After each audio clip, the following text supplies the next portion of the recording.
Nizamabad, Adilabad, Karimnagar MLC కాన్స్టిట్యున్సీకి సంబంధించి teachers మరియు గ్రాడ్యుయేట్స్ ఎన్నికలు సంగారెడ్డి జిల్లాలో నిర్వహిస్తున్నాము. మొత్తం 68 పోలింగ్ స్టేషన్స్ జిల్లా వ్యాప్తంగా ఏర్పాటు చేసి ఈ పోలింగ్ అనేది కొనసాగుతోంది. గ్రాడ్యుయేట్స్కి సంబంధించి మనం 48 పోలింగ్ స్టేషన్స్ 25,672 ఓటర్లకు ఏర్పాటు చేశాము. టీచర్స్కి సంబంధించి 20 పోలింగ్ స్టేషన్స్ 2,600 పైచిలకు ఓటర్స్కి ఏర్పాటు చేశాము. ప్రతి పోలింగ్ స్టేషన్లో కూడా ఓటర్ ఫెసిలిటేషన్ సెంటర్ అన్నది ఏర్పాటు చేశాము.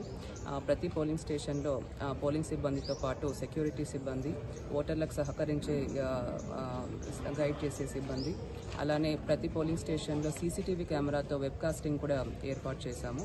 అన్ని పోలింగ్ స్టేషన్స్లో కూడా మార్నింగ్ 8 o'clockకి పోలింగ్ అన్నది స్టార్ట్ అయింది, సజావుగా సాగుతుంది. ఒక ప్రశాంత వాతావరణంలో పోలింగ్ కొనసాగే విధంగా అన్ని ఏర్పాట్లు కూడా చేయడం జరిగింది. ఎన్నికలు నిర్వహిస్తున్నాము.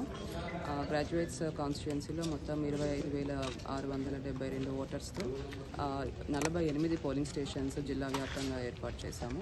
టీచర్స్ సంబంధించి 2,600 ఓటర్స్ పైచిలకు 20 పోలింగ్ స్టేషన్స్ జిల్లా వ్యాప్తంగా కూడా ఏర్పాటు చేశాము. అన్ని 68 పోలింగ్ స్టేషన్స్లో పోలింగ్ అన్నది ప్రారంభమైంది.